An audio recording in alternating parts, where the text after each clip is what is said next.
A committee of scientists from Yale University traveled all the way to New York City to obtain a copy of a scientific journal. They walked from office to office, floor to floor, were sent back and forth between the printing room and the editorial desk, and finally left empty-handed, without a single piece of paper to show for their journey. And here is the part that should stop you cold. The journal they were looking for did not exist. It had never existed. Every word of the revolutionary discovery it supposedly contained was invented. And yet those scientists, educated men with credentials and reputations, had accepted it as completely real. They did not question it. They did not doubt it. They simply believed because it had been printed in a newspaper. That is not a cautionary tale from the age of social media.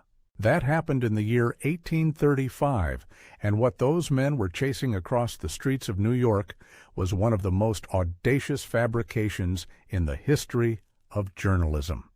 A story so convincing that it briefly rewrote humanity's understanding of the universe. A story that, once you look at it carefully enough, stops being funny and starts being something else entirely. Welcome to Epoch Reset. I'm Elliot Carter, and if this is your first time here, this channel is for the stories that the standard history books flatten into footnotes, the hidden seams, the vanished places, the moments when the record goes oddly quiet. If that sounds like something you want more of, go ahead and subscribe right now, because what we are about to get into is going to leave you looking at newspapers, at science, and at mass belief in a very different way. And I promise you, by the end of this, there is a detail about what happened after the hoax was revealed that almost nobody talks about, and it changes the entire meaning of the story. Stay with me. Part 1. The World Before the Lie. To understand how an entire civilization can swallow a fiction and call it science, you first have to understand the world those people were actually living in. And in 1835, that world was in the middle of a transformation so fast and so disorienting that almost nobody fully grasped what was happening to them in real time. The Industrial Revolution was not just reshaping factories and railways, it was reshaping the mind. For the first time in human history, the average person in a city like New York or London or Paris was surrounded by things they did not understand and could not personally verify. Steam engines, gas lamps, telegraph experiments on the horizon. The pace of discovery was accelerating so rapidly that the boundary between what was possible and what was impossible had become genuinely blurry. Educated men in respectable institutions were making announcements about the natural world every week, and the public had very little framework for sorting the credible from the fantastic. Into this environment came the penny press. And this, I want to argue, is the real origin story of the Great Moon Hoax, because without the penny press, what Richard Adams Locke wrote in August of 1835 would have stayed a curiosity on a back shelf. Instead, it became a cultural earthquake. On the 3rd of September, 1833, a 23-year-old printer named Benjamin Henry Day launched the first edition of the New York Sun. According to the Library of Congress records on the paper's founding history, Day's goal was radical in its simplicity. Sell news to people who had never been able to afford a newspaper before. While rival papers in the city charged 5 or 6 cents per copy, the Sun cost exactly 1 penny. Its masthead declared the mission plainly. The object of the paper was to lay before the public, at a price within the means of everyone, all the news of the day. That single cent changed everything. Within 2 months of launch, as documented in press history records of the period, the Sun had reached a circulation of 2,000 copies. By 1834, it had the largest circulation of any newspaper in the United States. By 1835, the year our story begins, it was selling roughly 19,000 to 20,000 copies a day in a city where the entire adult population was only a fraction of what it is today. These were not wealthy subscribers reading broadsheets over breakfast in private clubs. These were dock workers, seamstresses, tradespeople, immigrants who had just learned enough English to follow a headline. People who had never held a newspaper before now held one every morning. And what did the Sun give them? Sensation, crime reports, human interest, the drama of ordinary life turned into narrative. Day had hired reporters, which was itself a novel concept. Journalists who went out into the world and gathered stories rather than simply reprinting official dispatches. The Sun was, according to historical accounts of the period, the first New York paper to report on suicides, on murders, on personal events that had never before been considered suitable for print. It was, by any honest accounting, tabloid journalism before the word existed. But here is the critical thing about the Sun's business model that most retellings of this story gloss over. Day's revenue did not come primarily from readers. It came from advertisers, and advertisers paid based on one number: circulation. The more readers, the more advertisements, the more money. This was a machine that ran on attention. And attention, in 1835, had a new kind of value. It could be manufactured. Now hold that thought, because we are about to meet the man who understood that better than anyone else in the city.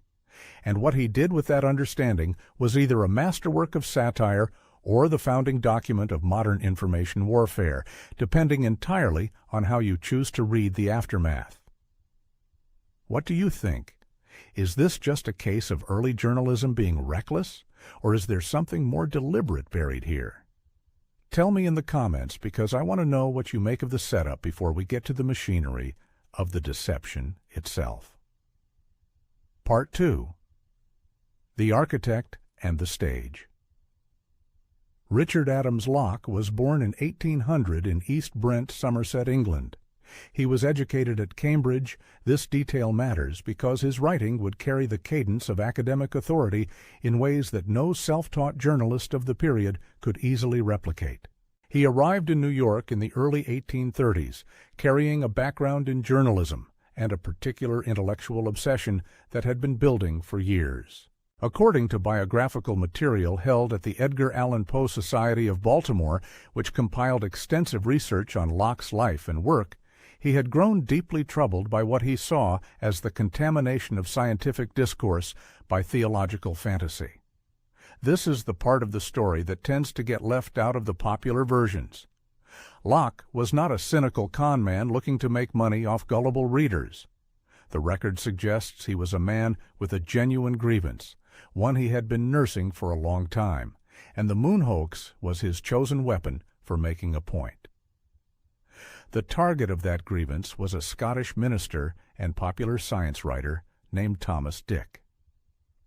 Born in 1774, Dick had become one of the most widely read authors on both sides of the Atlantic by the 1830s, his books going through numerous editions in Britain and the United States.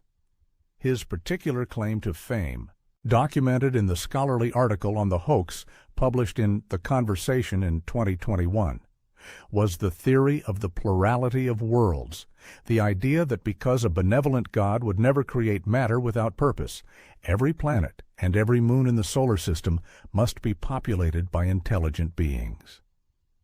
Dick had calculated in his book, The Christian Philosopher, published in 1823, that the moon alone harbored over 4 billion inhabitants. He arrived at this figure not through any observational astronomy, but through theological reasoning dressed in the costume of science. And the astonishing thing is that educated people took him seriously. Reverend Dick was not a fringe figure.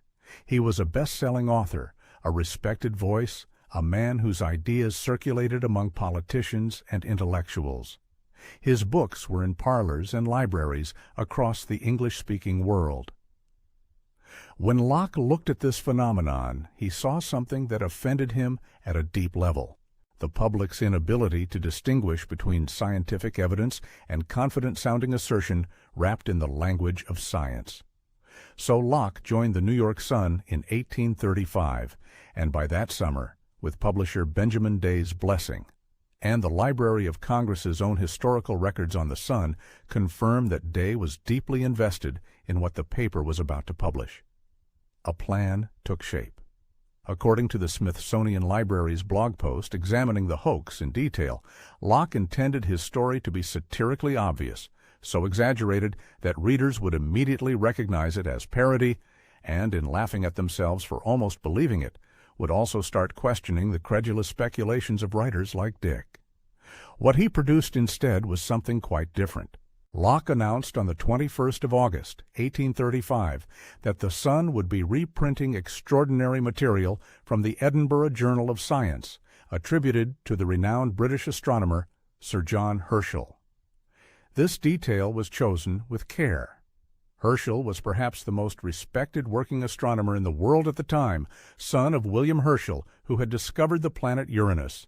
And crucially, as the Linda Hall Library's research on the hoax makes clear, Sir John Herschel had genuinely traveled to Cape Town, South Africa, in January of 1834 to set up an observatory and catalog the stars of the southern hemisphere.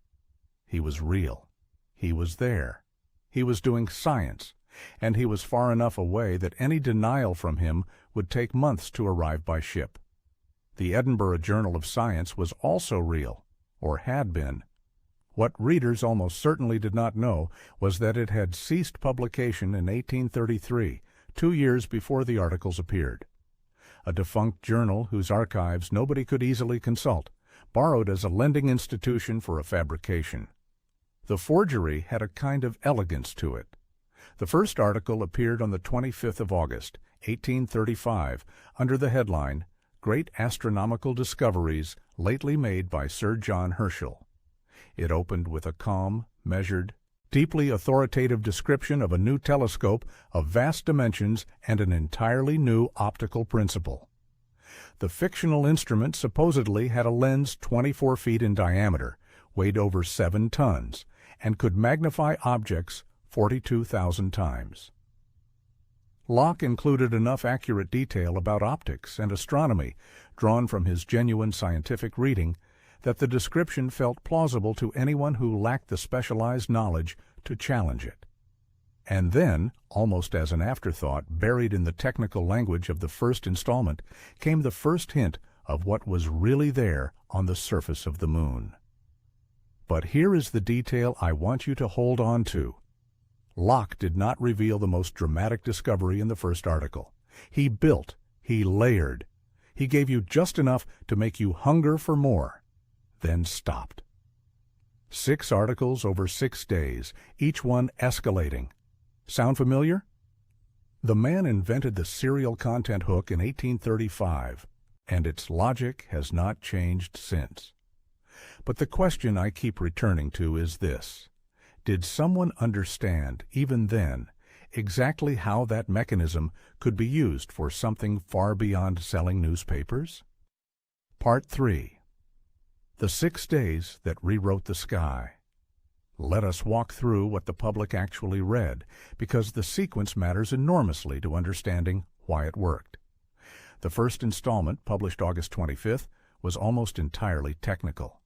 It described the telescope, cited Herschel's real credentials, referenced real astronomical events, established scientific tone. It mentioned, in carefully controlled language, that Herschel had observed the lunar surface in remarkable detail. That was it. No creatures, no temples. Just the promise of something extraordinary, delivered in the voice of sober scholarship. The second installment described the lunar landscape itself. The telescope, readers were told, had revealed forests, bodies of water, geological formations. The prose was careful, specific, full of the kind of granular detail that communicates first-hand observation.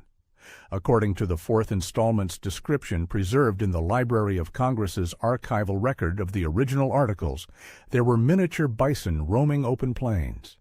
There were single-horned goats picking their way among rocks. There were what appeared to be tiny zebras in a valley between blue cliffs. The images were vivid without being absurd. They read like the careful notes of a naturalist, not a fantasist. The third installment introduced the Sapphire Cliffs and what the text described as cliffs studded with sapphires. This had New York talking openly. Other newspapers began reprinting the series in full, without comment, as legitimate scientific news. Papers in Boston, papers in Philadelphia, papers as far as New Orleans reprinted the accounts. According to the historical research compiled by Matthew Goodman in his book The Sun and the Moon, published by Basic Books in 2008, which remains one of the most thorough accounts of the event, the story spread with a velocity that no single publication could have achieved on its own. It was traveling through the entire information ecosystem of the eastern United States simultaneously. Then came August 28th, the fourth installment. And this is where the story permanently left the realm of cautious possibility and entered something else entirely. On that day, readers of the New York Sun learned that Sir John Herschel had observed, moving through the lunar landscape, humanoid creatures. They were described in the original text as standing approximately 4 feet tall, covered in copper-colored hair, possessing prominent mouths, yellow-toned faces, and, most strikingly, wings. Not metaphorical wings. Bat wings, specifically, semi-transparent membranes expanded by straight radii capable of genuine flight. Locke gave them a Latin classification, Vespertilio-homo, meaning man-bat. The description was presented with the clinical precision of a naturalist's field report, complete with behavioral observations about their social interactions and the structures they appeared to inhabit. The reaction across New York was, by all contemporary accounts, one of stunned fascination rather than skepticism. The New York Times, according to a report cited in the Britannica account of the hoax, called Herschel's supposed discoveries probable and possible. Religious groups began making plans. According to the historical record, some evangelical organizations held meetings to discuss the possibility of organizing missionary expeditions to the moon to bring Christianity to the bat people of Vespertilio-homo. This is not an embellishment. Contemporary newspaper reports from the period document the missionary discussions as a genuine response to what people believed they had read. The fifth installment pushed further. It described temples, triangular structures built from polished sapphire, evidence of organized religious or ceremonial behavior among the lunar inhabitants. The account implied, without stating directly, that these beings had achieved a civilization. At this point, according to the hoaxes.org historical archive, which draws on contemporary press accounts from 1835, almost every newspaper in the northeastern United States had reprinted the series, and copies were being dispatched to Europe on ships. The sixth and final installment ended with a fire. The fictional telescope, its enormous lens exposed to the South African sunlight, had reportedly acted as a burning glass and destroyed itself. The observations were over. The window had closed. The bat people of the moon would be seen no more. It was a perfect ending. It closed the story before anyone could demand follow-up.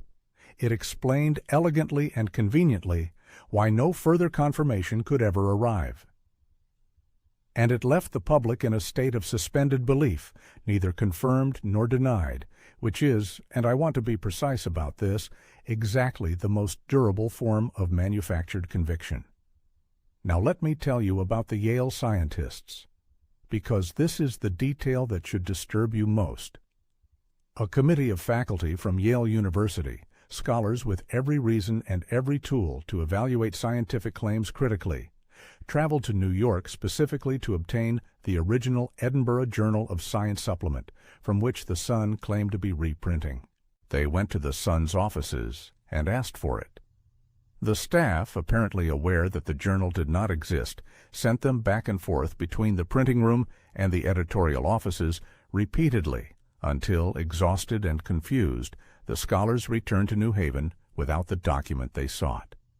According to the History Channel's records of this episode, they departed without realizing they had been deceived.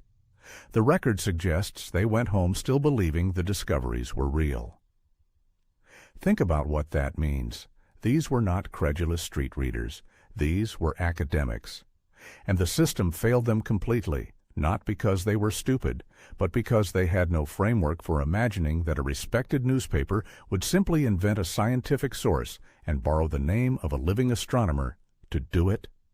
What does that tell us about the relationship between authority and truth in that world? And here is the harder question. What does it tell us about our own? Part 4. The Machinery of Belief. This is the chapter I find most disturbing, and I want to spend time in it because the mechanisms that made the moon hoax work are not historical curiosities. They are structural. They describe something about how human beings process information that has not fundamentally changed. The first mechanism was borrowed authority. Richard Adams Locke understood intuitively what modern cognitive scientists have spent decades documenting: that people do not evaluate the content of a claim, they evaluate its source. If the source appears credible, the claim inherits that credibility without independent examination. By attaching his fabrication to Sir John Herschel, one of the most respected names in 19th century astronomy, and to the Edinburgh Journal of Science, a publication with genuine scholarly standing, Locke wrapped his fiction in 2 layers of institutional legitimacy that most readers had neither the knowledge nor the time to strip away. This is not a flaw unique to 1835. The academic literature on media credibility, including research published in journalism history journals throughout the latter 20th century, consistently shows that readers and viewers in every era tend to accept information from sources they have been trained to trust without applying the same scrutiny they would give to unfamiliar sources. Herschel's name on the story was functioning as a kind of cognitive shortcut. If he says it, it must be true. Except, of course, he had said nothing at all. The second mechanism was strategic specificity. Locke did not write in vague, lyrical generalities. He wrote in the dense, precise language of technical observation. He used correct astronomical terminology. He described the telescope's optical properties using real principles of physics, just pushed beyond what was then achievable. He specified the lens diameter. He named the Cape of Good Hope location. He gave the Batmen a Latin classification. According to the Smithsonian Library's analysis, he used an up-to-date lunar map to ensure geographical references were accurate.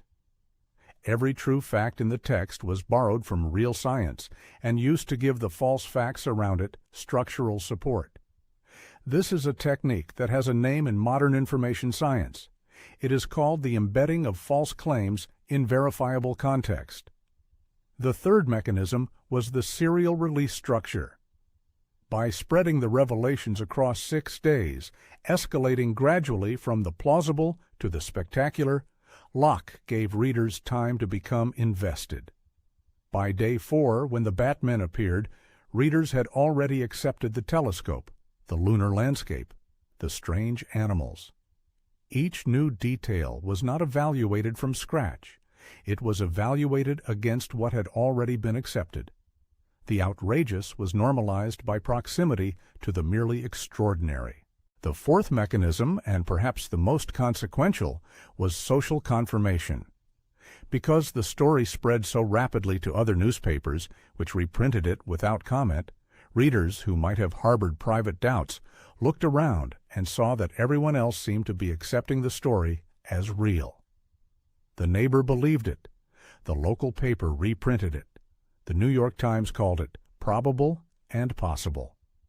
Under those conditions, expressing skepticism required a social courage that most people, quite reasonably, did not exercise. The group consensus became its own evidence.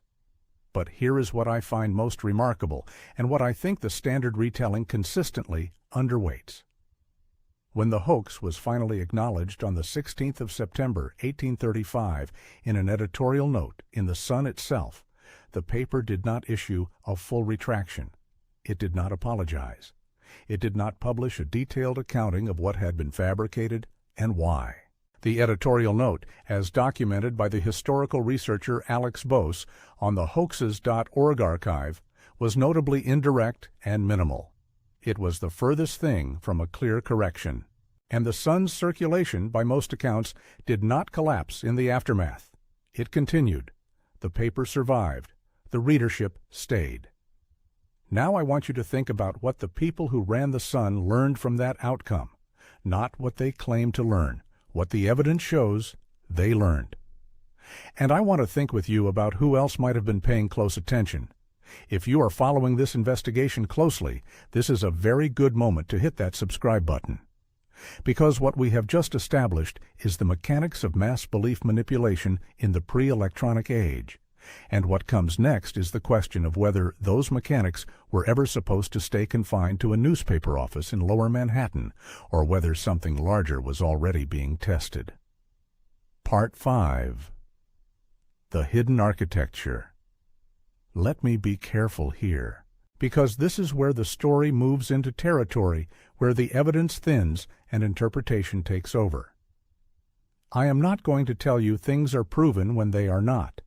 What I am going to do is lay out what the record actually shows, point to the questions the record cannot answer, and let you draw your own conclusions. The first thing the record shows is that the penny press revolution, of which the sun was the vanguard, did not happen in a vacuum. It happened in a specific political and economic moment. The 1830s in the United States were a period of intense social tension. Rising immigration, rapid urbanization, fierce debates about slavery, labor unrest, the expansion of voting rights to men without property. The mass newspaper arrived at exactly the moment when elite institutions were losing their monopoly on political information. For the first time in American history, a working-class man could read a daily newspaper. What he read in that newspaper would shape his political understanding of the world. The second thing the record shows is that the advertising model that the Sun pioneered created a fundamental structural tension that has never been resolved. The Sun did not make money by serving its readers. It made money by delivering readers to advertisers. This means the newspaper's commercial interest was in maximizing the size and the sustained attention of its audience, not in ensuring that every story it published was true. These are not the same incentive. They are sometimes directly opposed. The Reverend Thomas Dick, the unwitting intellectual inspiration for the hoax, had preached that the universe was full of intelligent life placed there by a purposeful God. His readers had wanted to believe this. They had bought his books and defended his ideas because the ideas gave them something emotionally satisfying, a sense that the cosmos was ordered, populated, meaningful. Locke had exploited that desire ruthlessly. But here is the uncomfortable observation. Locke and the Sun had learned something Dick never could have predicted. The public did not simply want true information. The public wanted information that confirmed what it already hoped was true. And a publication that understood that desire could become extraordinarily powerful. The Sun's competitor, the New York Herald, whose editor James Gordon Bennett had been watching the moon hoax unfold with professional interest, wrote at the time that Locke had invented what Bennett called a new species of writing, something Bennett labeled the scientific novel. This is documented in the scholarly article published in The Conversation. What Bennett recognized, and what he did not shy away from stating, was that the fictional presented as fact had opened a new genre of commercial communication, not literature, which announced itself as invented, not journalism, which was supposed to confine itself to the real. Something in between, something that could harvest the emotional impact of fiction while borrowing the credibility of fact. The question that the archive cannot definitively answer, but which is worth sitting with, is this: how quickly did the people who controlled newspapers, railroads, industrial finance, and political parties in the 1830s understand what Benjamin Day and Richard Adams Locke had just demonstrated? Because what had been demonstrated was not merely that people would believe a false story in a newspaper. What had been demonstrated was a complete map of how mass belief is manufactured. Choose a credible source, embed your false claim in verified context, release it gradually, let social confirmation do the rest, and respond to the revelation with managed indifference rather than genuine correction. Within a decade of the moon hoax, the penny press had expanded across the entire United States. By the 1840s and 1850s, newspapers had become the primary mechanism through which ordinary Americans formed their understanding of distant events they could not personally observe: wars, elections, economic conditions, the behavior of foreign governments. The tools that Locke had used in 1835 to convince New Yorkers that winged humanoids lived on the moon were the same tools being applied every day to questions with far larger stakes. Now, here is a detail I mentioned at the very beginning of this investigation, and I want to return to it now because I think it is the most psychologically revealing moment in the entire episode. When the hoax was revealed, the public reaction was not primarily outrage. Contemporary accounts of the period, including the Travel Guide to New York, published in 1837 by Asa Green, who witnessed the public response firsthand, describe a mood closer to fond embarrassment. People had been tricked, but they did not feel violated. Many of them seemed almost proud to have been deceived by something so elaborate. That is a strange reaction, and I want to propose that it reveals something important. If you believe you have been the victim of a straightforward fraud, you feel anger. But if you were not exactly deceived, if some part of you knew it was too good to be true and chose to believe anyway, then the revelation feels different. It feels like the end of a wonderful story. And in that mode, you do not pursue accountability. You simply enjoy the memory of having believed. Does the simplest explanation satisfy you here that this was just a clever stunt by one journalist and one hungry newspaper? Or does the indifferent, incomplete non-retraction and the durable good feelings of the deceived public suggest something that was carefully designed from the beginning? Tell me in the comments. This is one of those questions where I genuinely want to see what different people make of the evidence. Part 6. The Long Echo. Richard Adams Locke publicly admitted to writing the moon hoax articles in 1840, 5 years after publication, in a letter to the weekly paper New World. The letter is documented in multiple historical sources.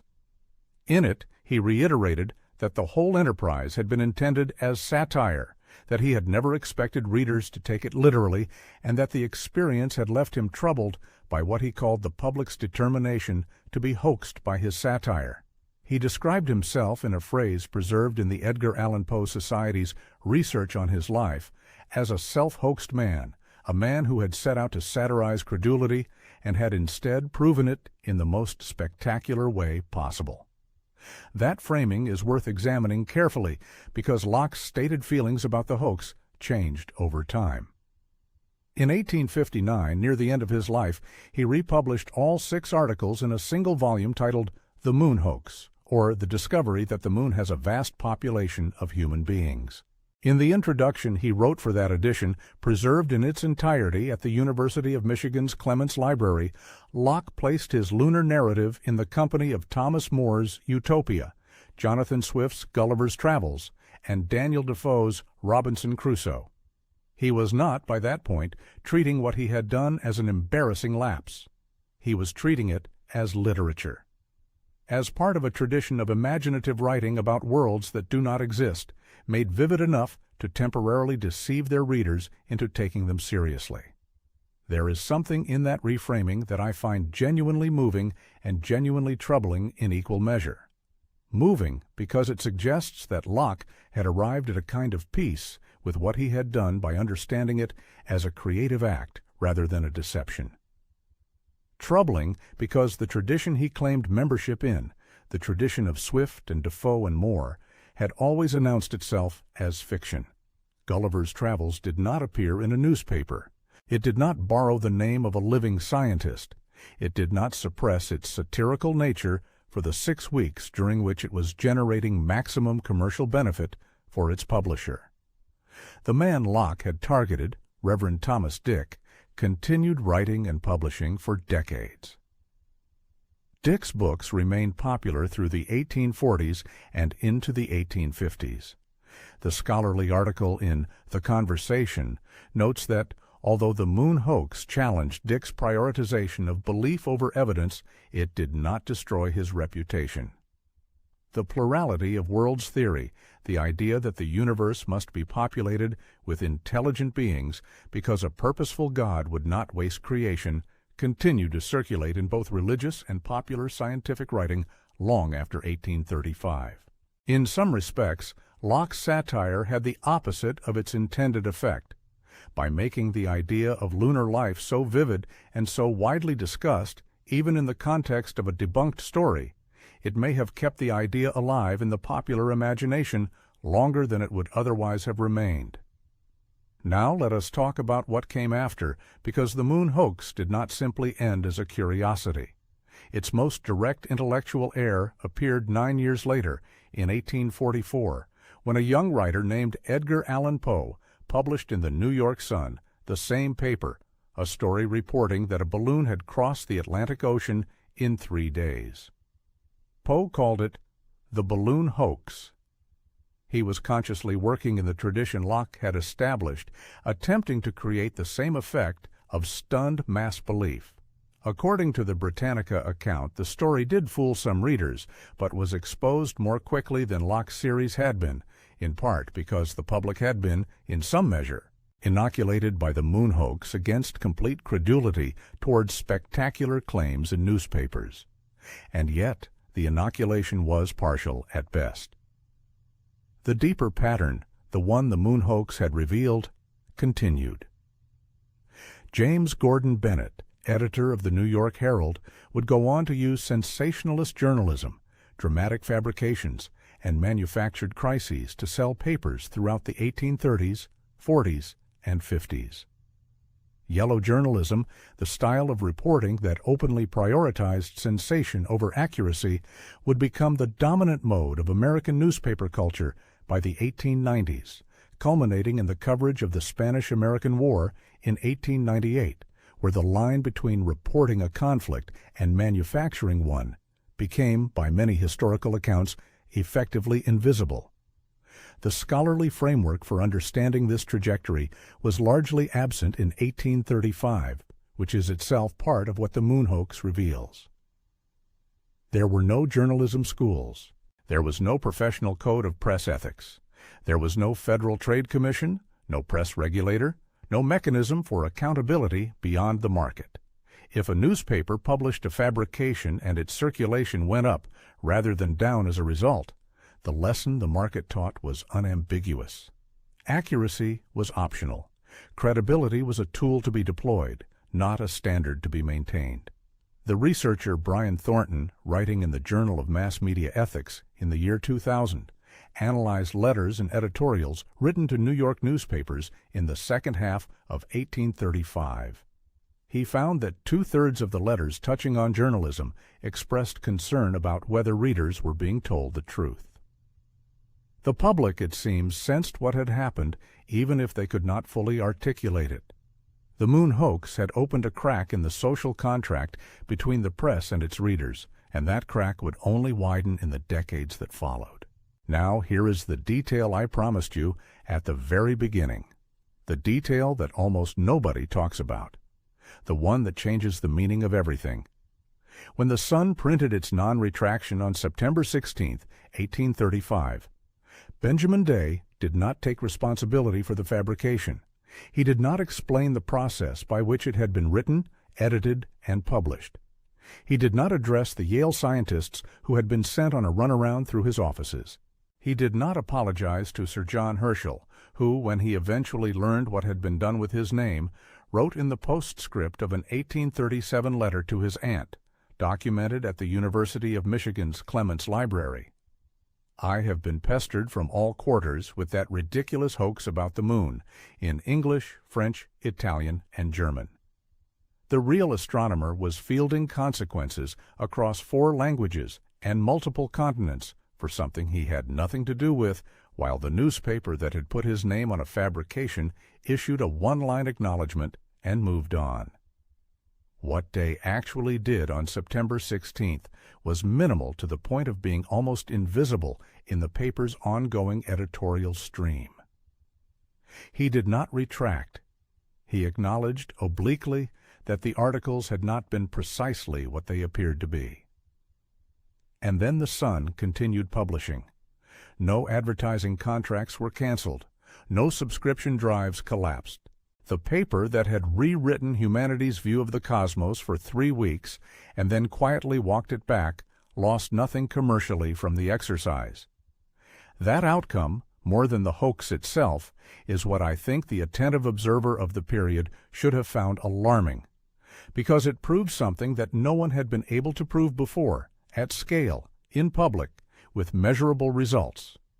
It proved that a newspaper could fabricate a reality, benefit commercially from that fabrication, issue a non-apology, and face no meaningful consequence. The technology of mass-manufactured belief had been tested. It had worked, and the results had been published in the most widely read newspaper in America. Richard Adams Locke called himself a self-hoaxed man. But I think the deeper hoax, the one that outlasted the moon story by decades, was the one the press performed on its own understanding of what it was for. The moon hoax had revealed that print was not simply a medium for transmitting information. It was a machine for constructing reality. And once that was known, it could not be unknown. What do you think the long-term consequences of that knowledge were? And here is the question I want to leave you with, the one that I have been circling since the beginning of this investigation. If the first public demonstration of mass-manufactured belief happened in 1835, who else was watching besides the journalists?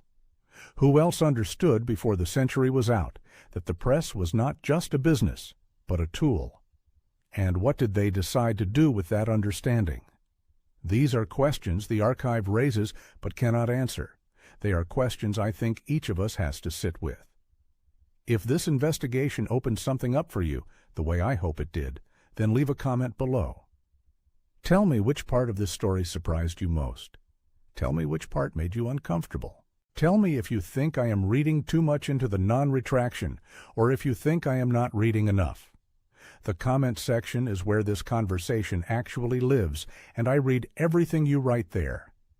And if you have been watching this channel without subscribing yet, this is the moment to change that.